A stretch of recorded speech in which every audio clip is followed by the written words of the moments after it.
알브레히트 뒤로라는 젊은이가 꿈이 있었는데 바로 화가가 꿈이었습니다. 그는 그림을 배우기 위해 고향을 떠나 도시로 왔는데 그곳에서 화가를 꿈꾸는 한 청년을 만나게 되었습니다. 하지만 두 청년 모두 가난해서 그림을 공부할 수 있는 그런 형편이 되지 못했습니다. 그러던 중 이 친구가 뒤로에게 이런 제안을 합니다. 이렇게 살다간 우리 둘 다 화가의 꿈을 이룰 수가 없을 것 같네. 내가 먼저 일을 해서 자네의 학비를 댈 테니까 그러면 자네가 먼저 유명한 화가가 되게. 자네가 그렇게 그림으로 돈을 벌기 시작하면 그때 나의 학비를 좀 대주게나. 이렇게 제안을 합니다. 뒤로는 사양하고 또 사양했지만 이 친구가 워낙 아주 그렇게 하기를 원했기 때문에 그렇게 친구의 그 제안을 받아들이고 그래서 열심히 뒤로가 먼저 그림 공부를 시작을 했습니다. 그리고 뒤로의 친구는 온갖 고생을 해가며 이 뒤로의 뒷바라지를 했습니다. 마침내 뒤로는 유명한 화가가 되었고 그리고 돈을 벌 수 있었습니다. 그래서 이 뒤로는 그동안 나를 위해 정말 친구가 많은 고생을 했으니 이제는 친구에게 미술 공부를 하라고 해야지. 내가 돈도 대주고 이제는 내가 고생할 차례야. 이런 마음으로 친구 집을 찾아갑니다. 그런데 친구 집 문 앞에서 이 친구의 기도 소리가 들려옵니다. 주님, 이제 저의 손은 그림을 그릴 수 없을 정도로 망가졌습니다. 하지만 내 친구 뒤로만큼은 꼭 훌륭한 화가가 되게 해 주세요.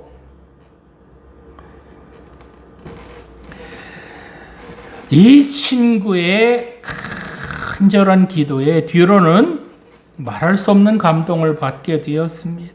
그래서 바로 그림 도구를 가져와서 이 친구의 기도하는 그 손을 그리기 시작을 했습니다.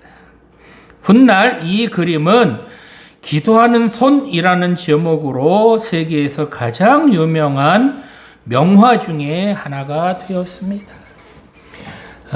교회에 이렇게 교회나 성당에 들어가면 이렇게 두 손만 있는 그림, 그것이 이 뒤로가 그린 기도하는 손이라는 그런 그림입니다.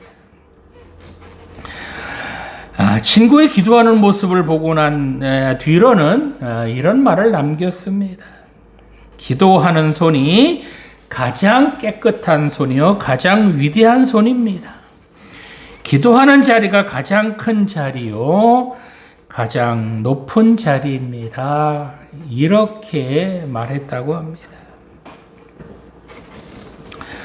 오늘 주신 본문은 예수님께서 십자가를 앞에 두고 이제 기도하시기 위하여 겟세마네 동산에 오셔서 기도하시는 그런 내용입니다.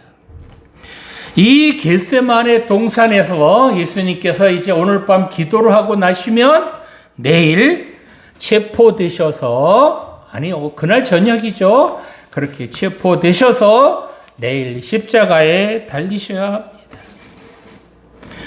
예수님께서는 이처럼 십자가의 죽음을 앞에 놓고 어떤 기도를 드리셨을까요? 성도 여러분, 기도란 무엇일까요? 어떻게 기도 드려야 하나님께서 응답해 주실까요? 우리에게 어려움이 닥쳤을 때, 우리가 힘들 때 우리는 어떤 기도를 드려야 될까요? 오늘 본문을 통해서 기도가 무엇이며 어떻게 기도를 드려야 하는지 살펴보면서 함께 은혜를 나누고자 합니다. 자, 첫 번째로 우리에게 다가오는 시험과 고난, 그런 것들을 이기려면 바로 기도해야 한다는 것입니다. 본문 34절 말씀 보겠습니다. 말씀하시되 내 마음이 심히 고민하여 죽게 되었으니 너희는 여기 머물러 깨어 있으라 하시고. 아멘. 자, 예수님께서 마지막 만찬을 이제 제자들과 함께 하시고 난 후에 겟세마네 동산에 오셨습니다. 주님께서는 이 겟세마네 동산에 왜 오셨을까요? 바로 주님에게 곧 닥칠 십자가를 앞에 두고 기도하시기 위하여 이 겟세마네 동산에 오셨습니다. 이렇게 겟세마네 동산에 오셔서 제자들 중에 베드로와 야고보와 요한 이 세 명의 제자만을 따로 데리고 이제 기도하러 올라가셨습니다. 12명의 제자들 중에서 왜 이 세 명의 제자들을 따로 데리고 올라가셨을까요? 이 세 명의 제자들이 이뻐서 데리고 올라가셨을까요? 아니면 이 세 명의 제자들에게 지금 당장 기도해야 할 그런 기도 제목이라도 있으셨기 때문일까요? 어쨌든 주님께서는 이 세 명의 제자들을 데리고 올라가시면서 본문 33절 말씀 보니까 심히 놀라시며 슬퍼하셨다라고 하셨습니다. 자, 주님은 왜 심히 놀라시며 슬퍼하셨을까요? 34절 말씀에 보면 주님께서 심히 고민하여 죽게 생겼다 라고까지 말씀하실 정도이니까 어쨌든 급한 기도의 제목이 생긴 것은 분명해 보입니다. 그렇죠? 이 기도의 제목 무엇인지 여러분 짐작하시겠죠? 바로 주님께서는 곧 다가올 십자가, 그 십자가를 앞에 놓고 기도하지 않으실 수 없으셨습니다. 그런데 주님께서는 이 세 명의 제자들에게 여기 머물러 깨어 있으라 라고 부탁을 하십니다. 그런데 이상한 점은 주님에게 급하게 기도할 그 기도 제목이 생겼는데 왜 제자들에게 깨어 있어라 라고 부탁을 하셨을까요? 여기 깨어 있으라 라는 말씀은 기도하라는 그런 말씀입니다. 제자들이 깨어 있는 것, 제자들이 기도하는 것, 그것이 주님에게 무슨 도움이 될까요? 제자들이 이렇게 기도하면 주님께서 지실 그 십자가가 가벼워지기라도 하기 때문에 제발 나를 위해서 좀 기도 좀 해다오 라고 이렇게 기도를 부탁하시는 것일까요? 그렇지는 않습니다. 십자가는 혼자 지고 가는 겁니다. 자기 십자가를 다른 사람이 질 수는 없습니다. 즉 대신 아파줄 수도 없고 대신 죽을 수도 없다는 겁니다. 자, 그런데 왜 주님께서는 제자들에게 이렇게 기도를 부탁하셨을까요? 바로 제자들이 시험에 들지 않으려면 깨어서 기도해야 된다는 겁니다. 본문에서 이 시험이라고 하는 단어는 유혹해서 넘어뜨리는 그런 시험을 말합니다. 즉 제자들에게 곧 이런 유혹, 제자들을 넘어뜨릴 만한 그런 유혹이 다가오는데, 그런데 기도하지 않으면 이 유혹을 이기지 못하기 때문에 기도하라고 그렇게 부탁하시는 겁니다. 자, 여기 겟세마네 동산에 오기 전에 베드로는 주님을 절대로 부인하지 않겠다고 맹세까지 합니다. 그런데 주님의 이 기도 부탁을 받고도 베드로는 잠만 잡니다. 주님께서 3번씩이나 기도 부탁을 하시는데 베드로는 기도하기는커녕 3번 모두 잠만 자고 있습니다. 자, 지금 누가 더 피곤할까요? 누가 더 힘들겠습니까? 주님께서 더 피곤하시고 더 지쳤을 테지만 그래도 주님께서는 기도하시고 또 기도하셨는데 베드로는 기도하지 못하고 잠만 잡니다. 이렇게 주님께서 베드로에게 기도를 부탁하신 이유는 주님을 도와달라고 하신 것이 아닙니다. 주님께서는 베드로 자신에게 곧 닥칠 그 시험을 이기도록 깨어서 기도하라라고 그렇게 부탁을 하신 겁니다. 그러나 베드로는 기도하지 못했습니다. 이렇게 베드로가 기도하지 않으니까 곧 닥친 시험에 넘어져서 주님을 부인하고 저주까지 하게 됩니다. 닭이 올 때에 베드로가 이 사실을 깨닫고 통곡을 하지만 이미 때는 늦었습니다. 그렇습니다. 주님께서 기도 좀 해라 라고 부탁하신 것은 주님을 도와달라는 것이 아니었습니다. 주님께서 기도하라 라고 하신 것은 베드로 자신을 위해서 기도하라고 말씀하신 것입니다. 이렇게 주님께서 기도 좀 해라, 깨어있어라 라고 말씀하실 때에 베드로가 기도했다면, 그랬다면 베드로는 어떤 시험도 어떤 유혹도 이겼을 것입니다. 그러나 베드로가 기도하지 않으니까 시험이 올 때에 넘어질 수밖에 없었다는 겁니다. 자, 반대로 기도로 늘 준비되어 있었다면 어떤 시험, 어떤 유혹이 와도 넉넉하게 이겼을 줄 믿습니다. 이렇게 주님께서는 늘 기도로 무장하셨기 때문에 그 어려운 십자가를 당당하게 지셨고 그리고 승리하신 줄 믿습니다. 성도 여러분, 데살로니가전서 5장 17절 말씀에 보면 쉬지 말고 기도하라 라고 말씀하셨습니다. 기도로 무장하지 않으면 우리에게 무슨 일이 일어날지 모릅니다. 여러분들이 사탄의 유혹이나 세상의 유혹 이길 수 있겠습니까? 여러분이 사탄보다 똑똑하고 정말 여러분들을 걸어 넘어뜨리려고 하는 그런 악한 세력들을 이길 수 있는 그런 지혜 있습니까? 우리는 기도하지 않으면 이런 유혹을 이길 수 없습니다. 그러기에 우리는 쉬지 말고 기도해야 합니다. 이처럼 늘 기도로 준비해서 어떤 어려움, 어떤 시험이 와도 넉넉히 이기는 우리 모두가 되기를 간절히 소망합니다. 자, 두 번째로 기도는 바로 내 뜻을 꺾고 하나님의 뜻을 깨닫는 것입니다. 본문 36절 말씀 보겠습니다. 이르되 아빠 아버지여, 아버지께는 모든 것이 가능하오니 이 잔을 내게서 옮기시옵소서. 그러나 나의 원대로 마옵시고 아버지의 원대로 하옵소서 하시고. 아멘. 자, 주님께서는 제자들과 조금 떨어지셔서 그렇게 이제 땅에 엎드려서 그렇게 기도를 시작하셨습니다.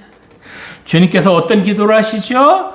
바로 이 잔을 내게서 옮겨달라라고 하시면서 그런데 나의 원대로 마시고 아버지의 원대로 되게 해달라라고 그렇게 기도하고 계십니다.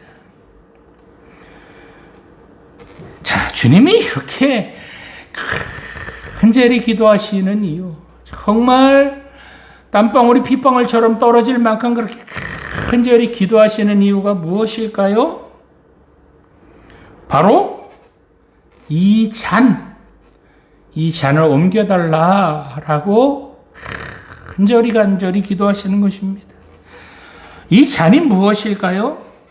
이 잔이 무엇이길래 이처럼 간절하게 기도하실 수밖에 없으셨을까요? 보통 이 잔은 십자가에서 죽는 것, 그것을 잔이라고 말합니다. 정말 그럴까요? 어쨌든 이 잔을 옮겨달라고 그렇게 간절히 기도하시면서 주님께서는 자신이 원하는 것보다는 아버지 원대로 되게 해달라고 그렇게 기도하고 있습니다. 즉 주님께서 원하시는 것, 그것을 포기하시고 하나님 아버지의 원대로 되게 해달라, 그렇게 되기를 지금 기도하고 있는 겁니다. 성도 여러분, 여러분은 어떤 기도하고 계십니까? 내가 원하는 것, 내가 바라는 것, 내가 필요한 것만을 달라고 기도하시지는 않으시는지요? 기도는 바로 내 뜻을 꺾고 하나님의 뜻을 구하는 것이 바로 기도입니다. 기도는 내가 원하는 것 해달라고 그렇게 하는 자리가 아니라는 겁니다. 기도는 내가 원하는 것을 포기하고 내가 바라는 것을 포기하고 하나님이 원하시는 것, 하나님이 바라시는 것이 무엇인지를 깨닫는 자리, 그것이 바로 기도의 자리입니다. 자, 그렇다면 우리는 왜 기도해야 될까요? 기도하면 내 문제가 먼저 보이고 내 허물이 먼저 보이지만, 기도하지 않으면 다른 사람의 허물이 먼저 보이고 다른 사람의 잘못이 먼저 보입니다. 자, 이렇게 되면 어떻게 돼요? 내 잘못보다는 다른 사람의 허물, 다른 사람의 잘못만을 지적하게 되죠. 기도하면 내 죄가 먼저 보이고 내 잘못이 먼저 보이지만, 기도하지 않으면 다른 사람의 죄가 먼저 보이고 다른 사람의 허물이 먼저 보이기 때문입니다. 기도하면 하나님께서 나에게 원하시는 것이 무엇인지 깨달을 수 있지만, 기도하지 않으면 내가 필요한 건, 정말 나에게 필요한 것이 무엇인지 그것만을 보게 된다는 것입니다. 기도하면 내 욕심, 내 이기심을 내려놓을 수 있지만, 기도하지 않으면 내 욕심, 내 이기심만을 그렇게 바라고 그렇게 원하게 된다는 겁니다. 그렇습니다. 기도는 바로 내 뜻을 꺾는 자리가 바로 기도의 자리인 줄 믿습니다. 기도하는 자리는 바로 내 욕심을 꺾는 자리여야 합니다. 내 욕심대로 내가 원하는 것, 그렇게 기도한들, 그런 것만을 기도한들 하나님께서 그런 기도 들어주실까요? 여러분이 원하는 것만을 하나님께서 들어주셨다면 교회에 나와 예배 드릴 사람 한 사람은 없을 겁니다. 내가 원하는 거 하나님께서 다 들어주시면 교회에 나오기보다는 세상 죄 가운데 있을 사람이 훨씬 더 많을 겁니다.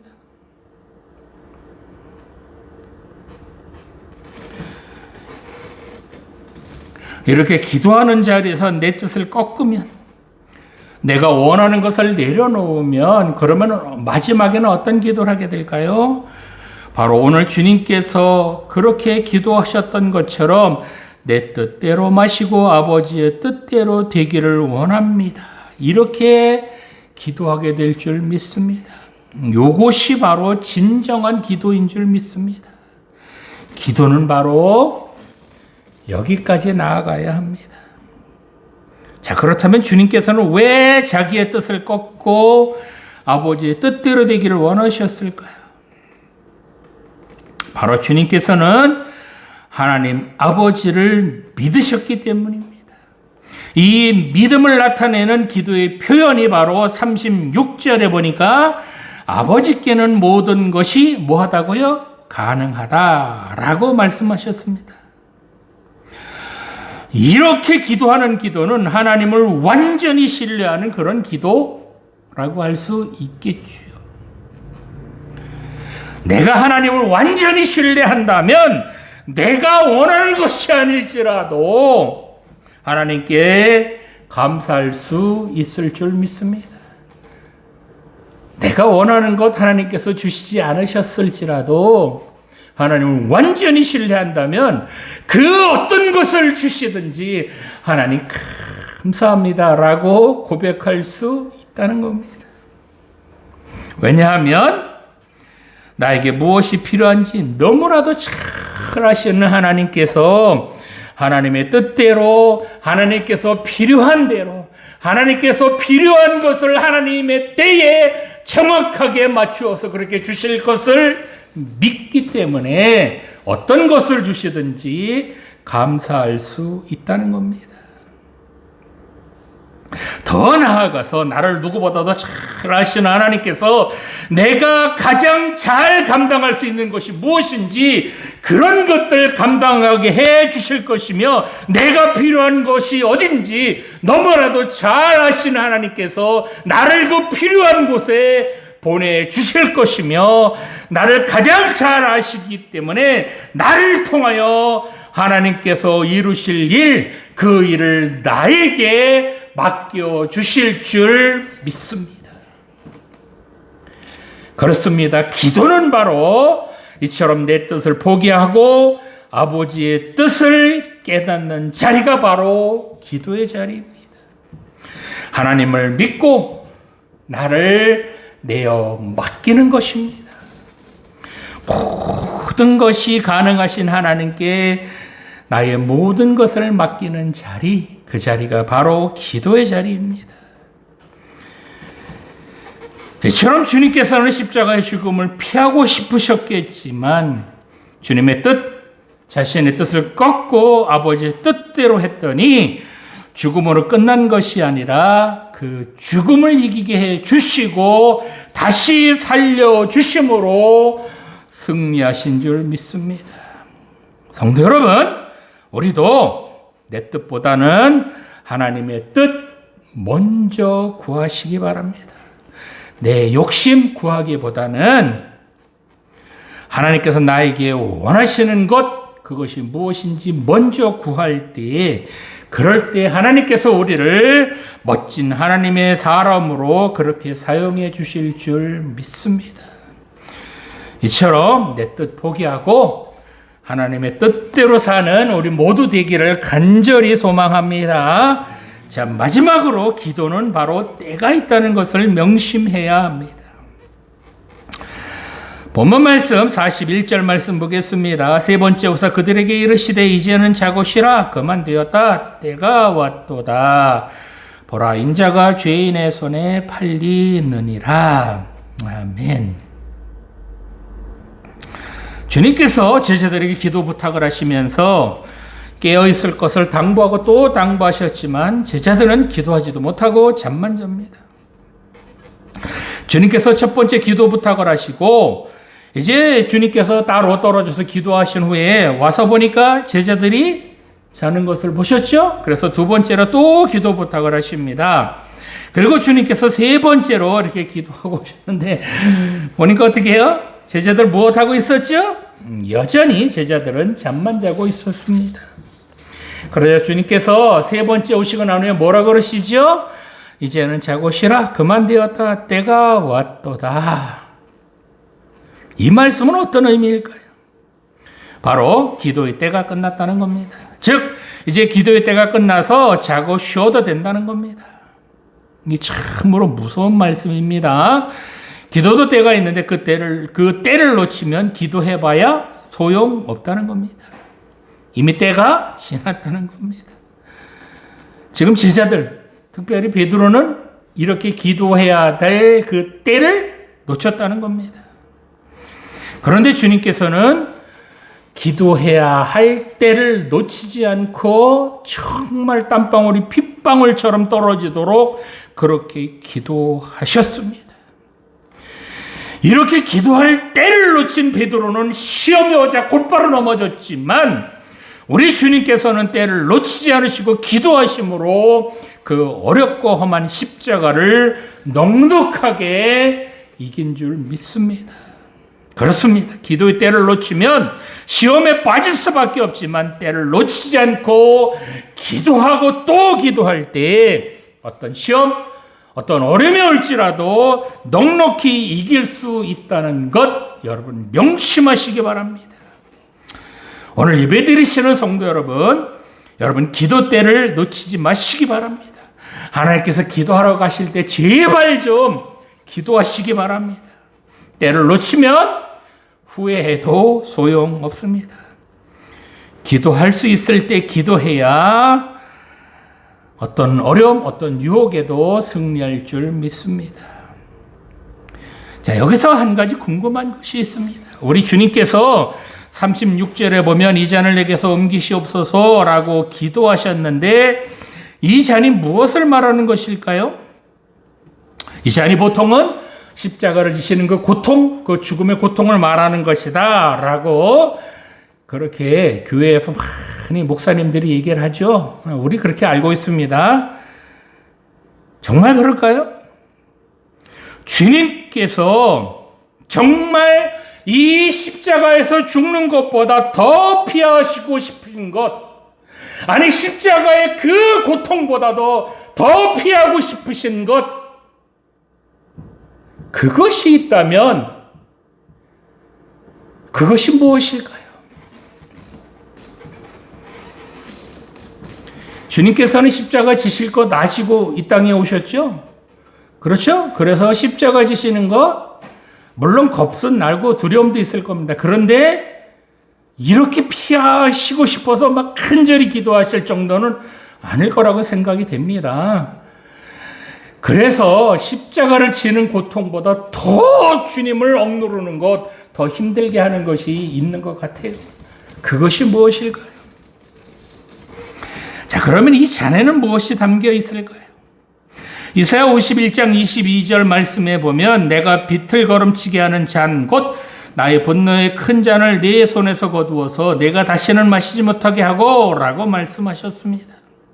시편에도 보면 이 잔은 진노의 잔, 즉 하나님께서 진노하시는 잔이라고 나옵니다. 자, 그러면 이 잔 속에는 하나님께서 진노하실 만한 그것이 담겨 있다고 하는데 하나님께서 진노하실 만한 것, 그것이 무엇일까요?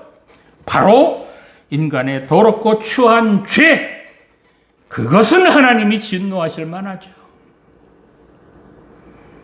바로 이 잔에는 인간의 더럽고 추한 그 죄가 담겨 있는 겁니다. 겟세마네 동산에 있던 3명의 제자들, 그 제자들의 죄뿐만이 아니라 저를 포함하여 여기 모인 여러분들의 죄, 그것뿐만이 아니라 모든 인간의 죄가 몽땅 들어있는 그 잔을 말합니다. 더럽고 냄새나고 추접스러운 죄라는 죄가 가득 담긴, 아니 차고 넘치는 그 잔을 이제 주님께서 마시려고 합니다. 죄를 찾을 수 없이 깨끗하고 거룩하신 주님께서 이처럼 더럽고 썩은 냄새가 나고 악취가 진동하는 그런 인간들의 죄가 가득 담긴 그 죄의 잔을 마시려고 합니다. 여러분들 어떻습니까? 우리는 조금만 냄새나고 상해도 못 먹겠다 라고 그렇게 구역질나고 그래서 버리는데 우리 주님께서는 우리의 모든 죄가 들어있는 그 더러운 잔을 이제 마시려고 합니다. 주님께서 이 잔을 마시는 것이 쉬우셨을까요? 차라리 십자가를 지실 망정 세상에서 가장 더럽고 추한 이 죄의 잔을 마시는 것은 아무리 주님이라도 쉽지는 않았을 것입니다. 왜요? 거룩하신 주님, 깨끗하신 주님께서 그 주님의 몸에 인간의 모든 더러운 그 죄를 다 주님의 몸에 들어부어야 하는데 이것이 쉬웠겠느냐고요. 이 죄의 잔만큼은 거부하고 또 거부하고 싶으셨을 것입니다. 거룩하신 주님, 죄 없으신 주님께서 이 죄의 잔을 마셔야 하는데 어찌 땀방울이 핏방울이 되도록 그렇게 기도하지 않으실 수 있으셨겠습니까? 이 잔을 내게서 옮기시옵소서라고 이렇게 주님께서 기도하실 때 이 옮겨달라라고 하는 의미를 원어로 보면 나하고는 상관없게 좀 지나가게 해달라라는 그런 의미가 아니라 자기 몸을 통과하게 해달라라고 하는 그런 의미입니다. 통과. 더럽고 냄새가 나서 못 마시겠다고 하는 그런 기도, 나는 거룩한 사람인데 내가 어찌 더러운 건 인간들의 죄를 마실 수 있습니까? 하나님 그건 못하겠습니다 라고 거부하는 그런 기도가 아니었다는 겁니다. 이 잔을 마시는 것이, 이 죄의 잔을 마시는 것이 쉽지는 않지만 하나님 아버지의 뜻이라면, 아니 주님께서 이 기도의 잔을 마시게 해달라라고 지금 간절히 소원하고 있는 겁니다. 이 죄의 잔을 다 마셔서 없앨 수만 있다면, 아니 이 잔을 마셔서 사랑하는 자녀들의 그 죄를 다 없앨 수만 있다면, 그래서 다시 죄의 자녀들이 하나님의 사랑하는 자녀의 자리로 다시 회복될 수만 있다면, 아무리 더럽고 추하고 냄새나는 것일지라도 다 마시겠다는 것입니다. 이게 어떤 의미냐? 구약 성경에 보면 하나님께서 죄 지은 사람을 대신해서 짐승을 잡아서 그 피를 뿌리면 그 죄 지은 사람 용서해 주셨죠? 그죠?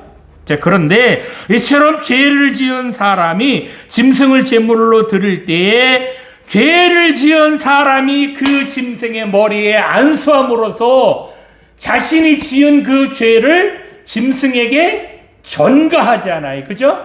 그래서 죄 지은 사람은 살려주시고 죄를 전가받은, 즉 짐승, 양이나 염소나 소나 그렇게 자신의 죄를 전가받아서 죄를 품게 된 그 짐승이 죽음으로써, 그래서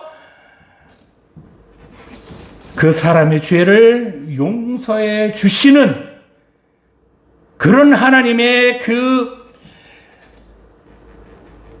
허락, 구약시대에 하나님께서 요걸 허락하셨잖아요. 그죠?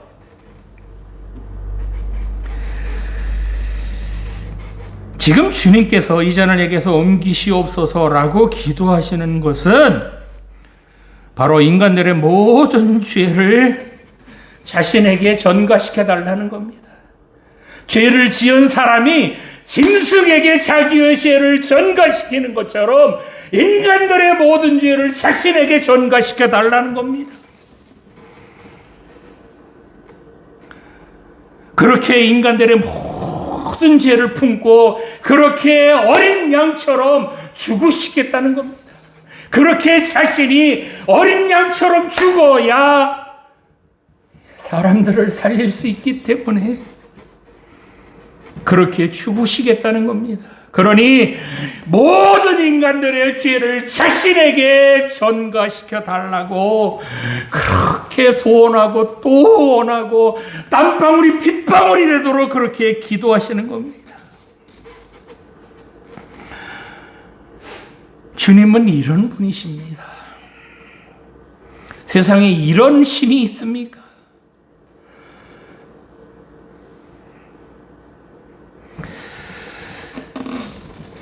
이제 주님께서는 정말 더럽고 냄새나고 추악한 그런 우리들의 죄를 다 벌컥 마시셨습니다.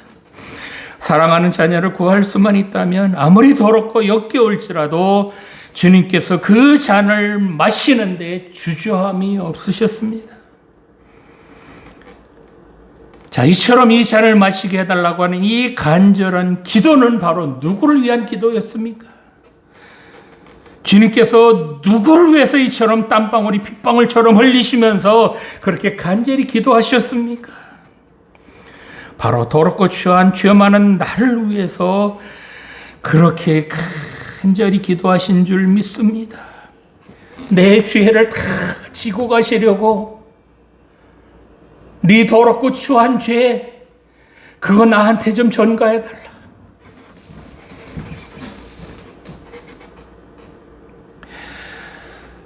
이처럼 더럽고 추한 죄에서 나를 구원하시기 위해서 그렇게 주님께서 어린 양처럼 죽으셨기 때문에 우리들이 용서받게 된 줄 믿습니다. 주님의 이런 기도 때문에 우리가 하나님의 백성이 된 줄 믿습니다. 오늘은 종려주일이고 내일부터 고난주간입니다. 이 주님의 고난, 아니 이 주님의 고난을 넘어선 그 사랑을 깊이 생각하시면서 한 주간 보내시기 바랍니다. 본문 36절 말씀으로 설교 마치겠습니다. 이르시되 아빠 아버지여 아버지께는 모든 것이 가능하오니 이 잔을 내게서 옮기시옵소서. 그러나 나의 원대로 마옵시고 아버지의 원대로 하옵소서. 아멘. 기도 드리시겠습니다. 살아계신 하나님 아버지, 기도해야 어떤 시험과 고난도 이길 수 있다는 것 깨닫게 해주시니 감사드립니다. 늘 깨어있어 기도하는 우리 모두 되게 하여 주시옵소서. 우리의 쓸 것 필요한 것만 구하지 않게 하여 주시고 내 뜻을 꺾고 하나님의 뜻을 구하는 우리 모두 되게 하여 주시옵소서. 하나님께서 우리를 통하여 이루실 일들이 많이 있는 줄 믿습니다. 우리가 이렇게 하나님의 뜻을 구하는 기도를 드릴 때에 하나님께서 우리들을 이 시대에 꼭 필요한 사람으로 사용해 주실 줄 믿습니다. 기도는 때가 있다는 것도 명심하게 하여 주시옵소서. 기도해야 할 시급한 문제 앞에서도 잠만 자다가 시험에 빠지고 고난에 빠지는 그런 어리석은 우리들 되지 않게 하여 주시옵소서. 죄 많은 우리를 구원하시기 위하여 주님께서 우리 죄가 가득 담긴 그 잔을 마셔 주심으로 우리들이 구원받은 줄 믿습니다. 이 주님의 뜨거운 사랑 우리 마음속에 깊이 간직하며 살아가게 하여 주시옵소서. 감사드리며 예수님 이름으로 기도드립니다.